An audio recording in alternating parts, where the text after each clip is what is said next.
ng strike. Okay? So pag-usapan naman natin to mga kababayan. Another biktima po ng rape. Pero very strange. 'Di ba? Very strange. Bakit?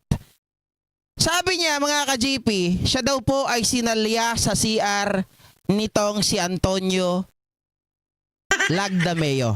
Asawa po ni Don Zulueta. So technically, siya daw po ay biktima ng panggagahasa. Pero kamping-kampe dito kay Pastor Kibuloy. Alam po natin yan, marami siyang mga posts na ito daw si Pastor ay hinaharas. 'Di ba? So very strange. Bakit itong mga ito? Si Sara Una, sabi niya, siya daw ay biktima ng rape. Sabi ng tatay niya, huwag niyong paniwalaan yan. Siratok-tok niyan. 'Di ba? Tatay mismo ayaw maniwala. Oh. Tapos mga kababayan, ano pa yung mga susunod? Yung pagtakbo ng mga tatay niya. 'Di ba? Nung mga kapatid niya, mga tatay, isa lang pala tatay nun. Isa lang pa. Pero pakinggan niyo ito. Mga kababayan, may paiyak-iyak pa. Parang may pasum-pasum pa ka pa. Tang na ka. 'Di ba? Pakinggan niyo ito sasabihin ni Kati Binag. Hoy, nag-automatic si Rocky ah. Ayos ka, Roxa. Automatic? Ha? Ang mga bakla gusto ng ibon, ibong lumilipad, ang saya po nila, huwag ka nang malungkot. Matik si Roque, mga kababayan. Oh, ito. Pakinggan nyo yung testimonya ni Kati Binag na siya daw po ay biktima ng panggagahasa.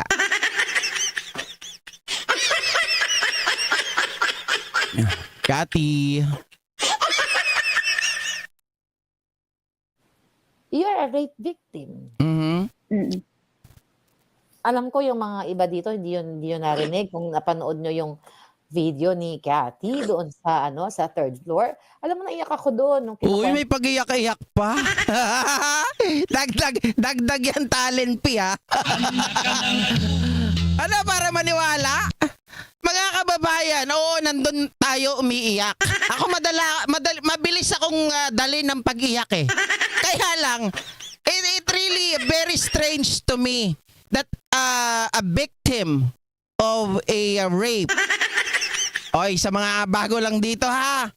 Bakit ako hindi naniniwala at bakit pinagtatawanan ko ito? Remember, ang inyong abang lingkod.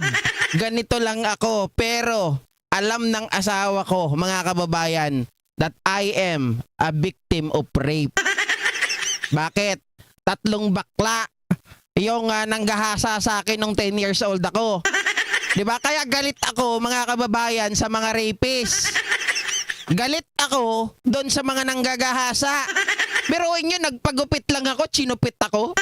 O di ako makapalag, tinutukan pa ako ng balisong sa tagiliran. So ganun yung galit ko. Hindi yun pwedeng maalis basta-basta.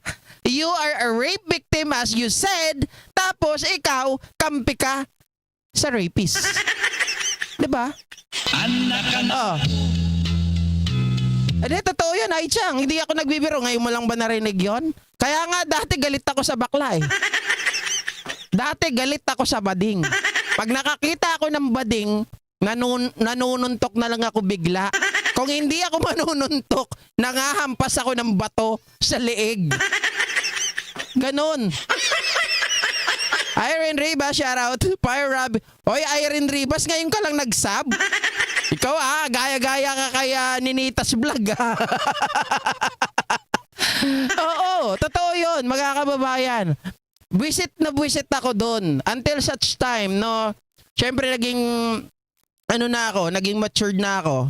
Nawala na rin naman yung galit ko kasi may mga kaibigan ng mga bading sa call center. Hindi naman sila ganun. So hindi lahat ng tao, 'di ba? Lori Pahardo, pero itong sila Kati Binag, dapat bilang isang babae, yung consistency ng iyong kumbaga empathy at sympathy ay nandoon sa mga victim. Oh. Bakit itong si Lucaret? Oh, pakinggan niyo maigi. Mo sa akin na you're a rape victim. sabi ko sa kanya, you are stronger than me. So, masakit sa akin bilang Sorry babae. yan. Sorry po. Yeah. Masakit sa akin na, you can talk about that later dun sa unang nangyari sa'yo. Pero, nangyari na sa'yo when you are like 18, 19, na biktima ka ng rape. Then, now, etong mga taong ito na, like, 18, 19, biktima ng rape. Pero rapist ang kinakampihan.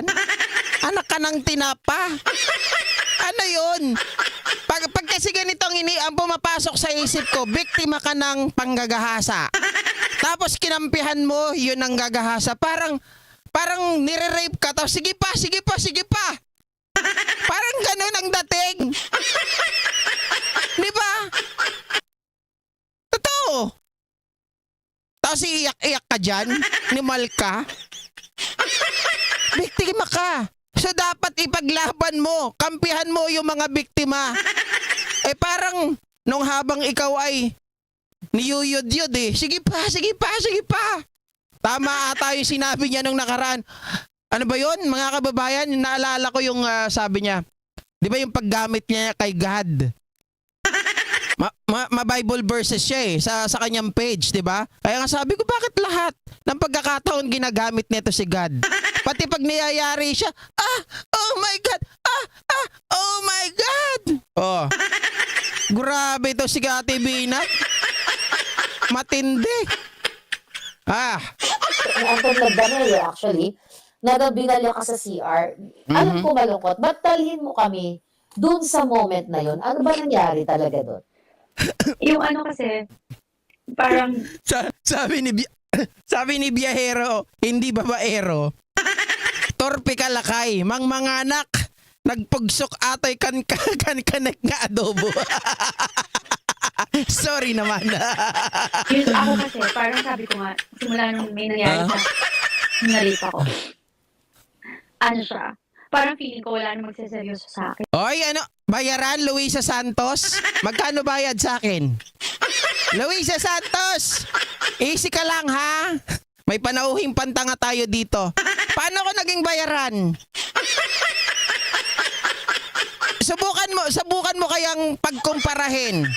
Ako ay isa ring rape victim. Yes, lalaki ako. Indeed. Pero siya ay babae. So dapat mas concerned siya, mas empathizer siya dapat ng mga biktima.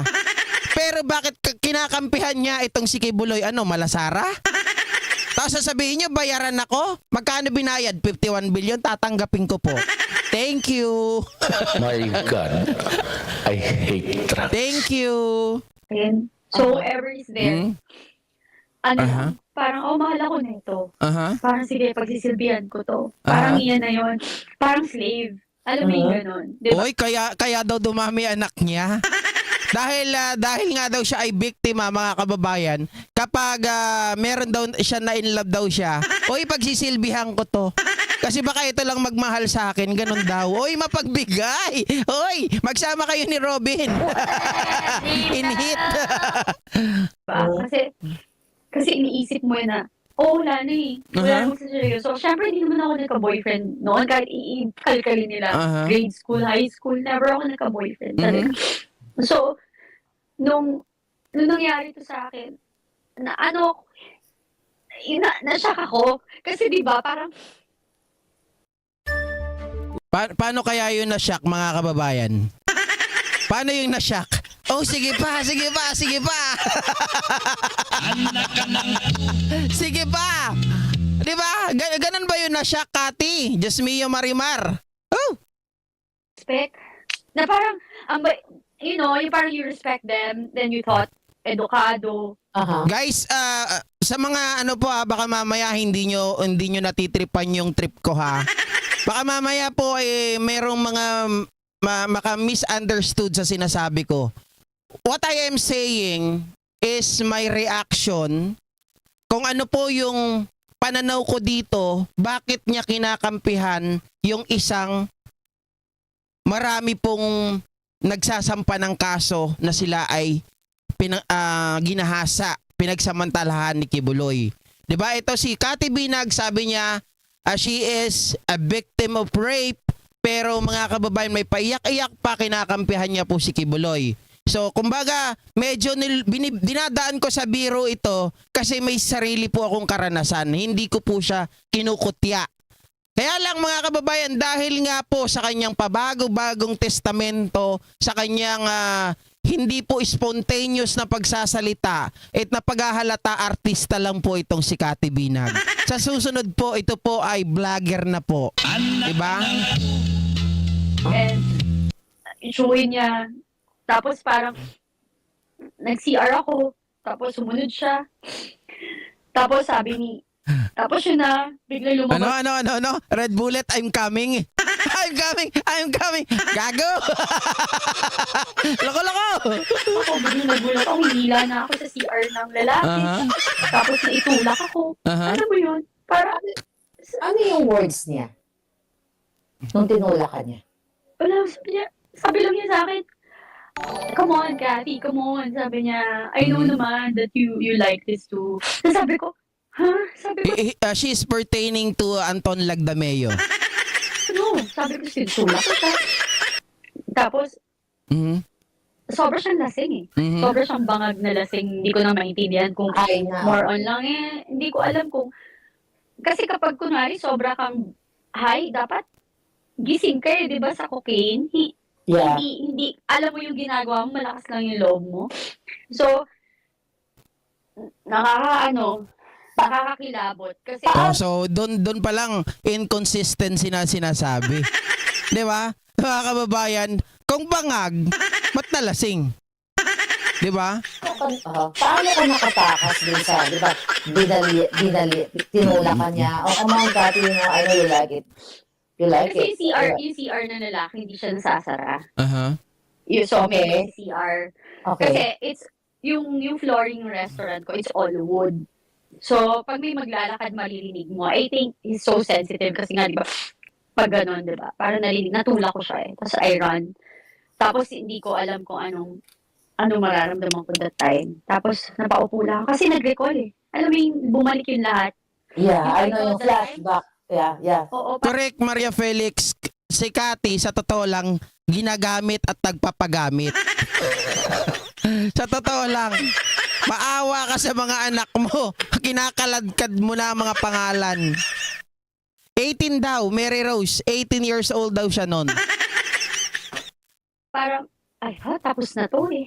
Ngayon pa bang matanda na? Si Anton Lagdameo po, asawa po ni ni Don Solueta. Noong una, ang sinasabi niya, siya daw po ay hinahalikan lang daw sa leeg. Yun yung unang kwento. Tapos ngayon, nag-upgrade na mga kababayan. Sinalya na daw po siya sa CR. 'Di ba? Siguro hindi tumalab yung yung kanyang unang patutsada na may paano-ano lang. Ang tawag doon? Pangsisimsim sa leeg. Hindi daw po matatapos ata doon. So, sinalya na daw siya sa CR. Na ako, nangyayari to ulit. Kaya nga ako, parang, sabi ko talaga, I promise myself, pag nangyari to sa anak ko, hindi ko talaga mapapatawad. Papatay talaga. Exactly. Janet Punsalan. Kapag nagkukok, walang masyadong effect ang alcohol. 'Di ba? Sinabi naman niya kanina eh. Kaya nga doon nagtatalo yung isip niya eh. 'Di ba? Dapat pag ikaw ay bangag sa coke, at saka alam niya 'yon, mga kababayan, dahil nakatikim siya. Bakit etong si Anton Lagdameo lasing? So ibig sabihin, mga kababayan, doon pa lang inconsistency na yung kanyang binibitawang salita. Di nag-click ay tiyang, tama. Ayusin mo yung ginagamit ka. Oh na, hindi nag-click. Sinisimsim daw kasi. Naalala ko kasi yung isang vlogger na sumimsim ng liig ng kanyang viewer. 'Di ba? Kilala niyo 'yon kung sino. Sabi ni Topakits Matias, "Go Phils. Willing ka ba gamitin siya?" No way. No, mambir. Nandiyan naman si Maria. Kung hindi pumayag si Mrs., mga kababayan, nandyan si Maria. Hindi ako kagaya ni Boy Sile. Si Boy Sile, anong sabi, mga kababayan? May sexual rights ako, ha? Pagbigyan mo ako. Ayaw mo ba? Mambababae ako. Hayop na boy sili yan. Ang kulit. Mga kababayan. Gasili lang naman daw. Parang pato kung umayod-ayod. Sabi ni Rosana Roses. Buiset. Ganun ka.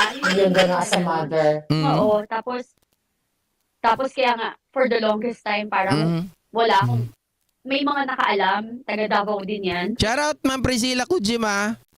Aha. Tapos konti lang, tapos close din sa amin. Tapos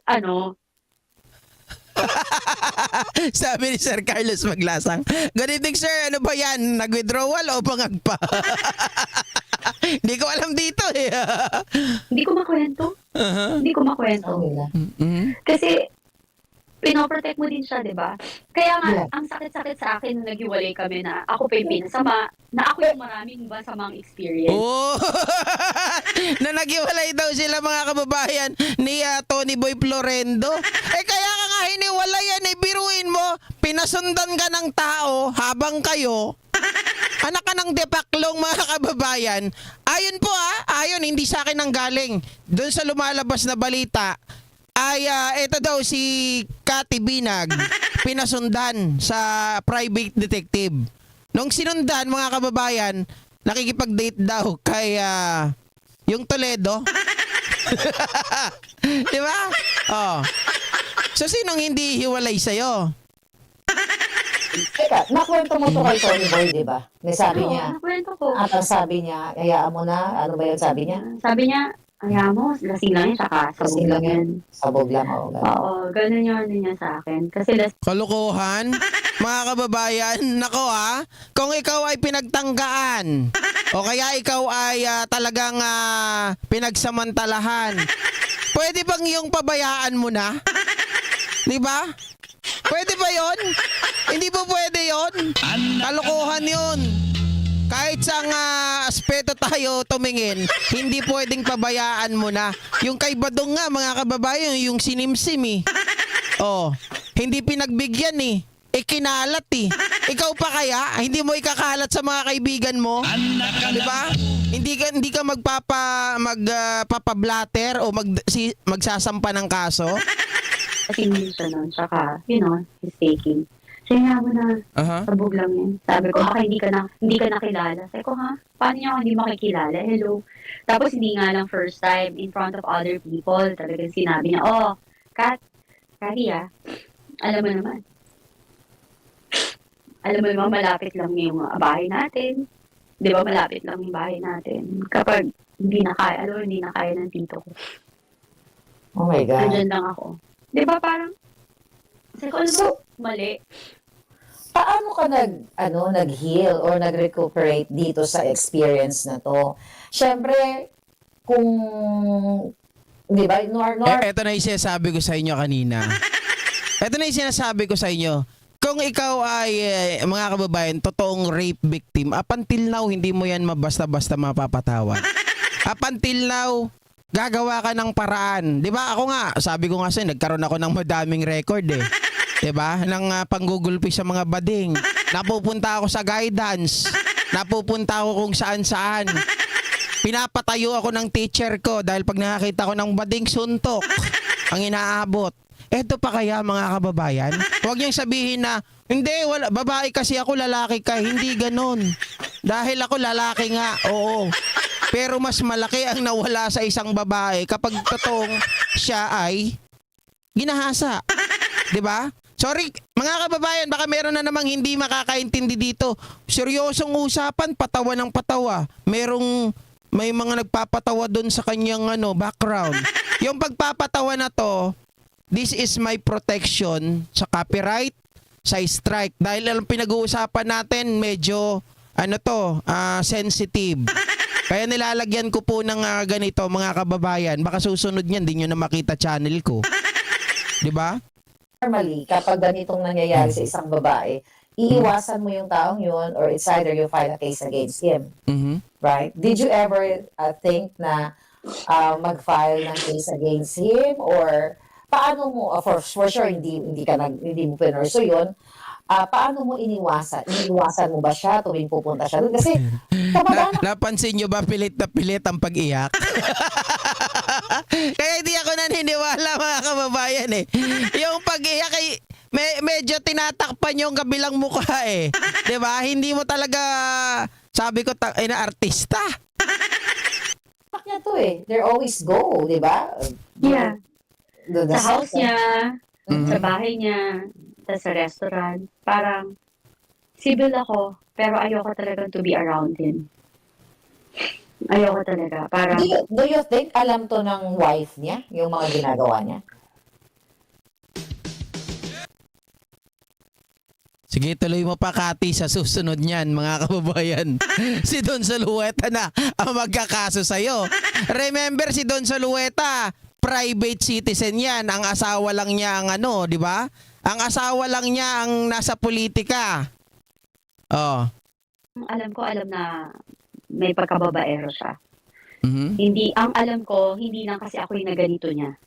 Yun ang alam ko. Kasi nung, yung may nagtatrabaho sa kanila, dati nagtatrabaho sa kanila, nagkwento din sa akin. So, Yeah. sorry naano ulit ako. Alam mo, ayoko na kita. Kita mo, oh. Tingnan mo yung itsura, mga kababayan. Oh. Di ba?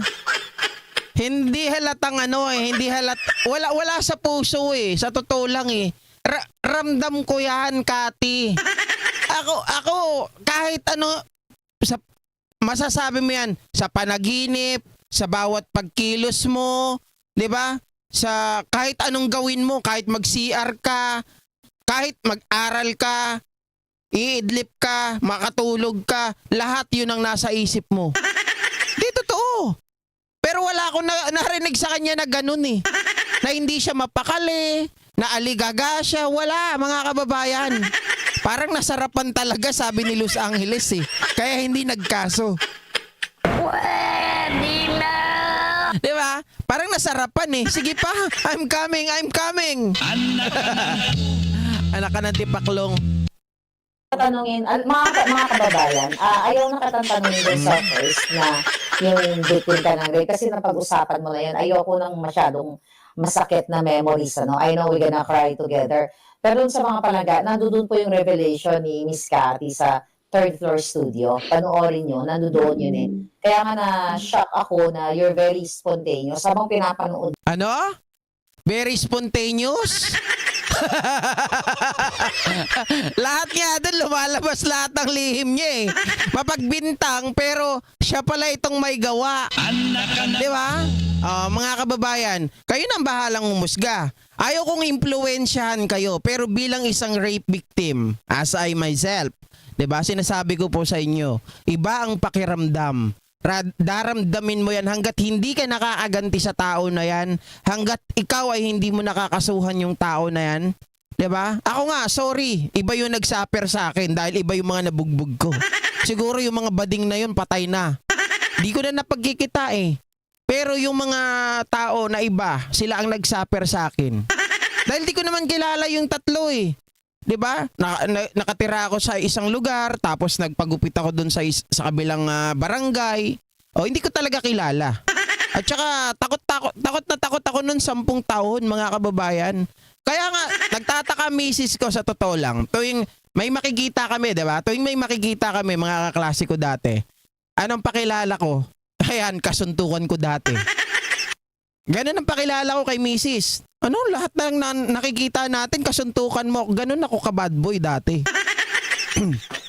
Sa bahay, hindi ako pwede mag-bad boy. Dahil masasapo ako ng tatay. Pero pag sa school, first honor pa ako noon, mga kababayan. Lagi akong first honor niyan. Hanggang grade 6, naging loko-loko lang ako nung high school. Oo. Pero, Diyos ko, hindi ko makakalimutan yung istorya na yan. Di ba? Kay Cathy hindi ko makita yung yung talagang ramdam mo yung galit sa mundo. 'Di ba? Dito kay pastor, dapat galit ka rin diyan eh, kahit taga Davao ka. Kung ikaw ay talagang biktima ng rape. Kaso mga kababayan, tingnan nyo, isipin mo ha. Biktima ka ng rape. Sabi mo, sorry, biktima ka. Tapos nagpakarami-rami ka ng anak. biktima ka, oh, sabi niya. Kasi akala ko yun na yung magmamahal sa akin, kaya sabi ko pagsisilbihan ko. Kasi wala na akong future. What? Mga kababayan, kalokohan yan. Dahil lang isang babae, kapag kayo po, tanungin ko kayo, alam ko yung iba, wala namang experience yan na ganun. Pero kayo, di ba, bilang isang babae, ang gusto nyo, manatili na kayo dun sa isang lalaki. Kapag yung lalaki nga nagloko, nagsisisi pa kayo eh. Tangin na, bakit ito pa yung ano ko? Bakit ito pa yung pinatulan ko? Ang bait-bait dati, ngayon si Raulo. 'Di ba? Oh. Ma'am Lorelai, shoutout po kay Carolina de la Cruz, sinungaling na katibangag. Aha. Ayun, isa pa mga kababayan, tama yung tanong, Roger Manyalak, saan kaya yung lugar na yon, 'di ba?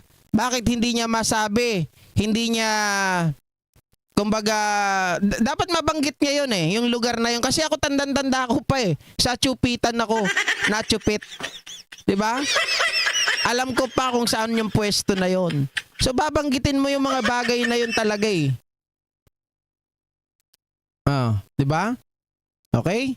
So kayo na po ang bahalang magpasya doon kung may katotohanan yung mga pinagsasabi nitong si Cathy Binag. Kasi kung ikaw sinalya mga kababayan, lalaki yan, wala ka talagang kalaban-laban dyan.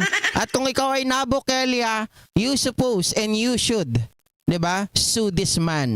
And you should say na talagang itong lalaking ito walang hiya. Dapat noon ka pa lumabas. Kaso, walang lumabas. Either ito ay kasinungalingan or ikaw ang nagyaya. Dahil, bakit ko nasabi, mga kababayan, 5 anak, 5 ang tatay. So, talaga naghahanap siya ng mga DOM. 'Di ba? DOM ang hanap niya, taga-suporta ng anak niya, taga-suporta ng buhay niya. Oh.